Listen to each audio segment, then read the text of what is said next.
കേരള പോലീസിന്റെ ഭാഗത്ത് വീഴ്ചയുണ്ടായാൽ CBI കൊണ്ടുവരും, കോടതിയിൽ പോയി കൊണ്ടുവരും. കോടതിയിൽ പോയി കൊണ്ടുവരും. പിൻവലിക്കൊന്നല്ല, നിങ്ങളുടെ പാർട്ടിക്കാർ ഭീഷണിപ്പെടുത്തിയിട്ട് തന്നെയാണ്. പിന്നെ പേടിക്കാണ്ട് എന്താ?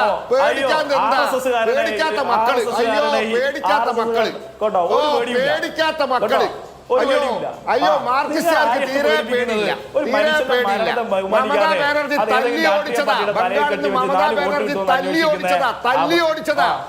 VP ശ്രീപത്മനാഭൻ ദൗർഭാഗ്യകരമായ ഒരു മരണം ഉണ്ടായിട്ടുണ്ടെങ്കിലും അദ്ദേഹത്തിന് സമ്മർദ്ദമുണ്ടായെന്ന് അദ്ദേഹം തന്നെ പറയുന്ന ഓഡിയോ പുറത്തു വന്നിട്ടുണ്ടെങ്കിലും അതിന്റെ പേരെടുത്തു പറഞ്ഞ് ആരോപിക്കാൻ കഴിയുന്ന ഒരു സാഹചര്യമില്ല എന്നുള്ളത് തന്നെയാണ് ഈ ഓഡിയോയിൽ നിലവിൽ. ഇപ്പോൾ ഞാൻ ഈ ഇടവേളയിൽ പോലും ഞങ്ങളുടെ റിപ്പോർട്ടറുമായി ആശയവിനിമയം നടത്തി. അദ്ദേഹത്തിന് ഉറപ്പുണ്ട് അതിൽ റഫീഖിന്റെ പേര് പറഞ്ഞു എന്നാണ് അദ്ദേഹം പറയുന്നത്. പക്ഷെ അത് ഇതുവരെ നമുക്കത് വെരിഫൈ ചെയ്യാൻ സാധിക്കുന്നില്ല. അങ്ങും നേരത്തെ ആരോപണം ഉന്നയിച്ചത് CPM-ന് നേരെ തന്നെയാണ്. പക്ഷേ അവരത് പൂർണ്ണമായും നിഷേധിക്കുകയാണ്. അവർ CPM-ന്റെ പേര് പറഞ്ഞിട്ടില്ല, റഫീഖിന്റെ പേര് പറഞ്ഞിട്ടില്ല എന്നിരിക്കെ അത്തരമൊരു ആരോപണത്തിന്റെ പാപഭാരം CPM-ന് ഏൽക്കേണ്ടതില്ല. ഒരു കാര്യം വളരെ സ്പഷ്ടമാണ്, അവർ തടയുമെന്ന് പറഞ്ഞിട്ടുണ്ട് എന്ന് ഈ ഓഡിയോ എൻ്റെ അടുത്തുണ്ടത്. അതിൽ പറയുന്നുണ്ട് അവർ തടയും, നീ വരണ്ട, അവർ തടയും എന്നാണ് പറഞ്ഞിട്ടുള്ളത്. ആര് തടയും? ഈ രാജ്യത്തെ തെരഞ്ഞെടുപ്പ് കമ്മീഷന്റെ ഭാഗമായ ഉദ്യോഗസ്ഥനെ ആരാ തടയുന്നത്?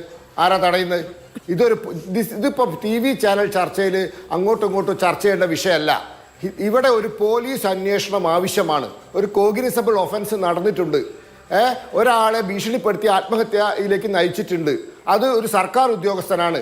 അദ്ദേഹം കേന്ദ്ര തെരഞ്ഞെടുപ്പ് കമ്മീഷന്റെ കീഴിൽ പ്രവർത്തിക്കുന്ന ഉദ്യോഗസ്ഥനാണ്. കലക്ടറാണ് റിട്ടേണിംഗ് ഓഫീസർ. കലക്ടർ ഉടനെ തന്നെ പോലീസിനോട് ഇതിനെ സംബന്ധിച്ച് അന്വേഷണം നടത്താൻ പറയണം. ആരാണ് ഇയാളെ തടയുമെന്ന് പറഞ്ഞതെന്ന് അന്വേഷിച്ചാൽ കണ്ടെത്തും. അത് ഇയാൾക്ക് പറയാൻ പറ്റും. ഇപ്പോൾ ഇവിടെ ഇരിക്കുന്ന വൈശാഖിന് ഇവിടെ ഒരു അന്വേഷണമാണ് ആവശ്യം. TV ചർച്ചയിൽ തീരുമാനിക്കേണ്ട കാര്യമല്ല. ഒരു കോഗ്നിസബിൾ ചർച്ചയിലാണ് സ്വാഭാവികമായും അങ്ങ് പറഞ്ഞത് CPM-ആണ് ഭീഷണിപ്പെടുത്തിയത് എന്നുള്ളത്. ഇതിപ്പോ ഒരു വശത്ത് കീചകനെങ്കിൽ മറുവശത്ത് ഭീമൻ എന്ന നിലയ്ക്ക് പറയാൻ കഴിയില്ലല്ലോ. അതുകൊണ്ട് അന്വേഷണം വേണമെന്ന് പോലീസ് അന്വേഷിക്കട്ടെ. നമ്മളെന്തിനാ നിഗമനങ്ങളിൽ എത്തുന്നത്? അങ്ങാണ് നിഗമനം നടത്തിയത്. There should be an investigation. അതെ, എനിക്ക് കിട്ടിയ വിവരം അതാണ്. ഞാനത് വീണ്ടും ആവർത്തിക്കുന്നു. CPM പ്രവർത്തകർ ഭീഷണിപ്പെടുത്തിയിട്ടുണ്ട്. അത് പറയാൻ എനിക്കൊരു പേടിയില്ല. CPM പ്രവർത്തകർ ഭീഷണിപ്പെടുത്തിയിട്ടുണ്ട്. പോലീസ് അന്വേഷണം വേണം. നിങ്ങളല്ലല്ലോ തീരുമാനിക്കട്ടെ, പോലീസാ തീരുമാനിക്കട്ടെ. നിങ്ങളെ പാർട്ടിയല്ല തീരുമാനിക്കട്ടെ. പാർട്ടി, കോടതി, പോലീസൊക്കെ പാർട്ടി ഓഫീസിൽ. തെരഞ്ഞെടുപ്പ് കമ്മീഷന്റെ ഉദ്യോഗസ്ഥനാ കേട്ടോ. അതെ, അന്വേഷിക്കും. ഇല്ലെങ്കിൽ വേണ്ട, അത് നിങ്ങളല്ല തീരുമാനിക്കട്ടെ. നിങ്ങളെ പാർട്ടി ഓഫീസിനല്ല തീരുമാനിക്കട്ടെ. അന്വേഷിക്കും. ഇല്ലെങ്കിൽ അതിന് വേണ്ട അങ്ങയുടെ രാഷ്ട്രീയ പ്രവർത്തകർ വിളിച്ചു പറഞ്ഞു എന്നുള്ളതാണ്. ഒരു പാർട്ടി ഓഫീസിൽ നിന്നല്ല തീരുമാനിക്കേണ്ടതെങ്കിൽ അത് സ്വാഭാവികമായും CPM-ന്റെ പാർട്ടി ഓഫീസിൽ BJP-യുടെ പാർട്ടി ഓഫീസിൽ നിന്നുമല്ല. നിഗമനങ്ങളിലേക്ക് എത്തരുതെങ്കിൽ CPM-കാരോ കോൺഗ്രസ്സുകാരോ BJP-കാരോ നിഗമനങ്ങളിലേക്ക് എത്തരുത്. പോലീസാണ് അന്വേഷിക്കേണ്ടത്. ആദ്യത്തെ നിഗമനത്തിൽ നിന്ന് അദ്ദേഹം മാറിയല്ലോ. ഞങ്ങൾ ഇവിടെ പറഞ്ഞുകൊണ്ടിരുന്നത് ഞങ്ങൾ പോവും. കേരള പോലീസിന്റെ ഭാഗത്ത് വീഴ്ചയുണ്ടായാൽ CBI കൊണ്ടുവരും, കോടതിയിൽ പോയി കൊണ്ടുവരും. കോടതിയിൽ പോയി കൊണ്ടുവരും. പിൻവലിക്കൊന്നല്ല, നിങ്ങളുടെ പാർട്ടിക്കാർ ഭീഷണിപ്പെടുത്തിയിട്ട് തന്നെയാണ്. പിന്നെ പേടിക്കാണ്ട് എന്താ?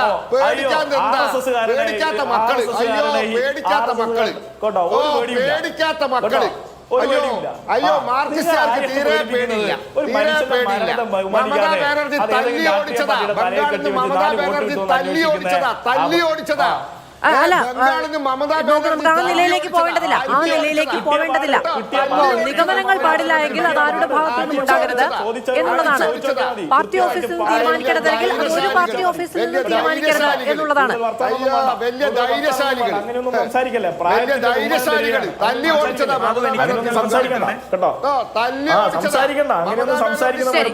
ശരി, ഞാൻ ഇടപെടുകയാണ്. സന്തോഷം. ഇത്രയേ ഉള്ളൂ. അന്വേഷണം നടക്കണമെന്നാണ് ഇപ്പൊ പറയുന്നത്. ആ മരണത്തിന് കാരണം ചുണയുണ്ടെന്ന് ഞങ്ങൾക്കറിയാം കേട്ടോ. ഓ അതെ പിന്നെ എടപ്പാളിൽ ഓടിയ ഓട്ടം, എടപ്പാളിൽ ഓടിയ ഓട്ടം ആരും മറന്നിട്ടില്ല. ശരി ശരി. അല്ല എനിക്ക് വ്യക്തിപരമായി വളരെ അത്തരം ആരോപണങ്ങളിലേക്ക് പോകേണ്ടതില്ല. എന്തായാലും BLO അനീഷ് ജോർജിന്റെ മരണം ഉണ്ടായതുമായി ബന്ധപ്പെട്ട് വലിയ വിവാദങ്ങൾ ഉണ്ടാവുകയാണ്. കോൺഗ്രസ് DCC